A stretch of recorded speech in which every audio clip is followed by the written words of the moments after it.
Democrat Steve McMahon and Republican Todd Harris. You guys really are pretty smart, so let's prove it. Okay. Steve. Again, you mean prove it again? I think when you look at these numbers, and I have been very cautious about all this delight about the president's people, they're all popping balloons out in Chicago when they way too early. The economy hasn't quite got into that lift yet that you need for a real recovery. And the Republicans certainly are blowing it as much as they can. But I don't think this president's been reelected yet. I don't think it's happened. You agree with that, first of all? Yes. Okay, you agree with that? Yeah. Okay. The Republicans have not shown any greatness yet, have they? No. Not yet. Okay, so there's an opening for a third party. Let's talk about the third party. If it's Romney, let's posit Romney pulls this thing out in the worst way, but he pulls it out. Your guy. Suppose it happens. Is there a bigger opportunity for a third party candidate to emerge down the middle, like right down the middle?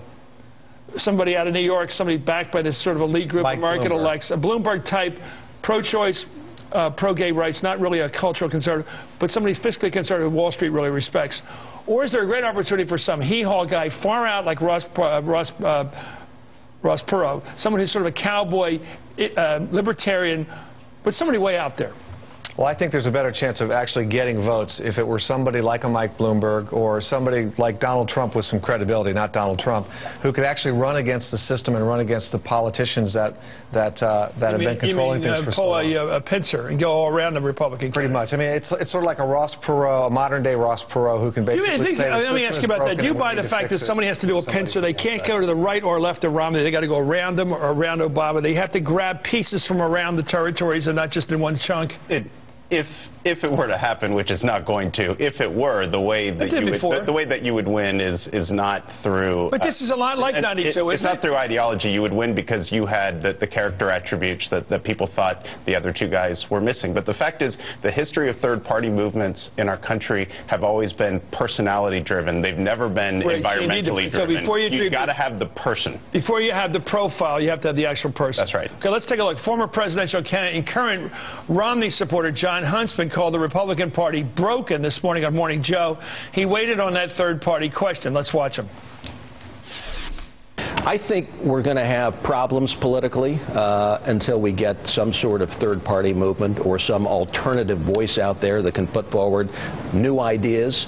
That ain't going to be me, by the way. I know the next question. I'm not interested in that. Yeah, but he's not exactly pushing Romney. He says we need a third party. Who is this friends guy? Like these. Are you sure he isn't sort of out there sporting for the job? I mean, I think Huntsman makes the most sense of a guy who could scatter his support. Some liberals even like him. Moderates certainly like him. Some conservatives may have a hard time with it. Can he scatter enough to get, say, 20% and really make a showing? No. No. I don't think he can. He would have been the strongest Republican nominee, but he couldn't get nominated because the Tea Party. Well, why wouldn't he make a good third-party candidate? Well, because there's not enough vote left. I mean, the most interesting person out there that I've seen that might run as a third-party candidate is Buddy Roemer, who used to be a Democrat, who's now a Republican, who basically rails against big money in he made his day. Big money in politics and against the system as it works. And the president, right? Louisiana. I'm sorry. And the president, with the move into the super PACs, is actually making that case a little bit easier for someone like that. He did it for good reason. I think he had to do it because the Republicans have raised so much, but it does create an environment where it makes Let's take a look at the situation. Steve, your county goes over Purple Strategies. You polled voters in 12 purple, in other words, swing states that matter the most. Overwhelmingly, voters there see the GOP nomination battle as weakening the Republican nominee so far. That's 53% of those people in the swing states say this whole primary season has hurt. Only 21 say it strengthened the eventual winner. I think it's awfully hard when you're right in the middle of the battle to see that this is something that could potentially strengthen the nominee. But, 4 years ago, in the middle of the Clinton-Obama fight, I don't think many people were looking beyond the here and now, the immediacy of it, and thinking, well, you know what, eventually this is really going to help us. But obviously... I don't buy that. Senator Obama, I think Hillary Rodham Clinton against Barack Obama was a strong contest of two strong candidates, and I never got the feeling they were killing each other for the general. That's exactly the point. The Washington Post. I don't agree with that at all. The Washington Post did a study, and they found that 6% of the ads 4 years ago in the Democratic primary were negative. Over 50% of the ads so far that have been run are negative. And in that same Purple poll that you mentioned, Mitt Romney's favorable-unfavorable ratio is 27-57 in those states. It's a net negative 30. And those are places where he hasn't campaigned. They're just reading and seeing and learning about it. Let's talk about women. All right, 2 guys, 3 guys here. But let's try this. It's dangerous territory, but I think we can hunch this out pretty well, those 3. All this talk about contraception and some on the edge of abortion rights, but mainly contraception. All this talk about theocracy from what's his name from Santorum. This kind of stuff from the women I work with here is a major turnoff.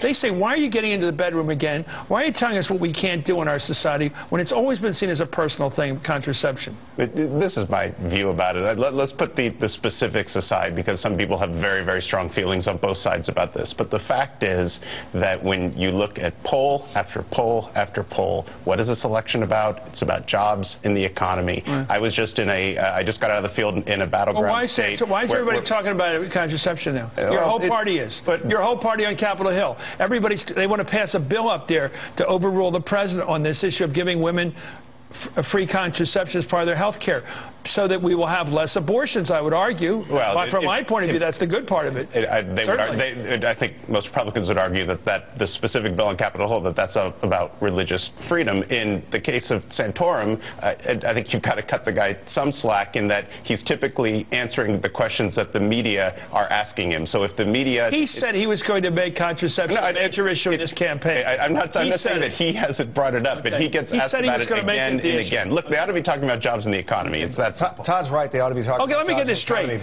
So Romney says he's not going to answer our questions, and we're not supposed to talk to them about what they're talking about. well, let's not even have a conversation then. You can ask them whatever you want, but you can't blame them for... I think Mitt Romney... We're going to do this in the sideshow, by the way. Romney never answers the question, but now you're saying don't pay attention to what they're talking about. Talk about what you think's about. We always say didn't Mitt Romney establish that as a rule last night? You get to ask whatever question you want, and he gets to give whatever answer he wants. He'll be a great president. We always say answer the question they should have asked you. Todd makes a good point. The issue that will decide this election, or the set of issues, revolve around the economy. And the president and the president's team are out there every single day talking about it. And the Republicans are talking about contraception, gay marriage, and cultural issues, which frankly hurt them, not Last question. Let's say Rubio aside. We now realize he was once a Mormon.